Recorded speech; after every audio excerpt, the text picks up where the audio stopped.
देवी तुळजाभवानीच्या चरणामध्ये हेच साकडे घातलेलं आहे. जसे छत्रपती शिवाजी महाराजांनी लढण्यासाठी तलवार दिली होती, तसंच मला पण एक तलवार द्या, ज्याने करता मी महाराष्ट्रामध्ये जे भ्रष्टाचारच्या डोंगर आहे ते मी उचलून टाकण्यामध्ये मला यश प्राप्ती होईल, हेच मी ईश्वरचरणी प्रार्थना केलेली आहे तुळजाभवानीच्या चरणीमध्ये.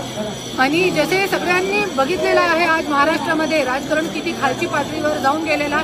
एक महिलाला एक स्वराज्य शक्ती सेना नावाचा पक्ष काढण्याची गरज पडते. इतके मोठे परिवारची सून असताना मला पक्ष काढावं लागते. आणि आज तुम्ही बघू शकता जे बीजेपी आहे त्यांनी आज आपल्या तुळजापूरमध्ये बीजेपीचा नारा आहे. मोदी साहेबांनी नारा दिला होता की आम्ही घराणेशाही चालू देणार नाही. आज पण इथे तुळजापूरमध्ये एक परिवारांचे 6 लोकांना उमेदवारी दिलेली आहे. ते घराणेशाही नाहीये तर काय आहे? आणि आज जे विनोद गंगावणे आहे त्यांच्यावरती ड्रग्स प्रकरणमध्ये, ड्रग्स छोटी लहान गोष्ट नाहीये, ड्रग्स प्रकरणमध्ये ते आतमध्ये होता आणि त्यांना त्या विनोद गंगावणे बेलवरती बाहेर आहे. आणि असे भ्रष्टाचारी क्रूर प्रवृत्तीचे ड्रग्स माफिया लोकांना बीजेपी जे आहे हे बळ देत आहे. तेच ईश्वरचरणी प्रार्थना केली आहे, तुळजाभवानी चरणी प्रार्थना केलेली आहे की कुठे ना कुठे तरी हे जे सुरू आहे, की आज जे ड्रग्स आहे ते लहान गोष्टी नाहीये.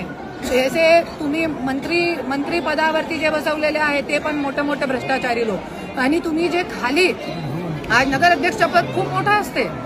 आणि असे विनोद गंगावणे सारखे लोकांना जरी तुम्ही पाठबळ देऊन मोठा करत चाललाय, तो महाराष्ट्राचा जे पुढचा सीन आहे, आपले प्रत्येक मुला बाळा ड्रग्समध्ये, नकली दारूमध्ये त्यांचा जीव जातील.